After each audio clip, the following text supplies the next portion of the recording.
সরকার তৃণমূল সরকার তারা খেলা দিবস পালন করতো, সেটা কিন্তু আমরা পুরোপুরি চেঞ্জ করে দিয়ে যত রুগী এখানে ভর্তি আছে তাদেরকে আমরা ফল আর দুধ দিচ্ছিলাম। মূলত সেবাই আমাদের দলের প্রথম লক্ষ্য।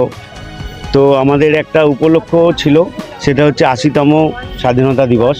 আমরা ইএসআই হসপিটালের সমস্ত পেশেন্টকে ফলাহার দিলাম, দুধ, ফল ইত্যাদি। আর এটা আমরা বরাবরই করে থাকি, তবে এবছর আমরা ভারতীয় জনতা পার্টির কিষাণ মোর্চার পক্ষ থেকে, জেলার কিষাণ মোর্চার পক্ষ থেকে এটা করেছি।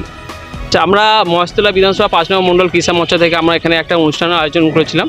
সেটা হলো যত রুগী এখানে ভর্তি আছে তাদেরকে আমরা ফল আর দুধ দিচ্ছিলাম। ঠিক আছে, তো এটা হলো একটা আয়ুষ্মান দিবস, যেটা আজকে আমরা আয়ুষ্মান দিবস হিসেবে পালন করছি। পুরো দেশে কিন্তু ৩০শে এপ্রিল আয়ুষ্মান ভারত উদযাপন করা হয়, কিন্তু একটু আমরা আলাদা করে গিয়ে মাননীয় শ্রী সুমন্ত অধিকারী মহাশয় উনি আজকে দিনটা বেছে নিয়েছেন আয়ুষ্মান দিবস হিসাবে। এর পিছনে অনেক কারণ আছে। আজকে দিনটা আমাদের আরেকটা খুশির দিন হলো, আজকে দিনটা আমাদের ভারতীয় জনতা পার্টির ১০০তম দিন পূর্ণ হলো।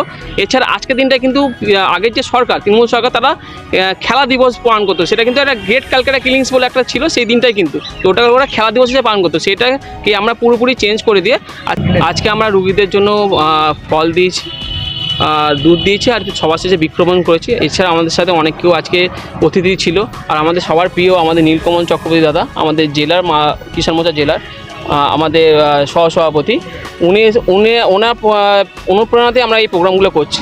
মেন হচ্ছে ব্যাপার এখানে আজকে সমস্ত পেশেন্টদের আমরা যারা রোগীরা ভর্তি আছে তাদের একটু ফল আর দুধ দিলাম, যেহেতু কালকে আমাদের ৮০তম স্বাধীনতা দিবস আমরা পালন করেছি, সেই জন্যই আমরা একটু রোগীদের ফল আর দুধ দিলাম।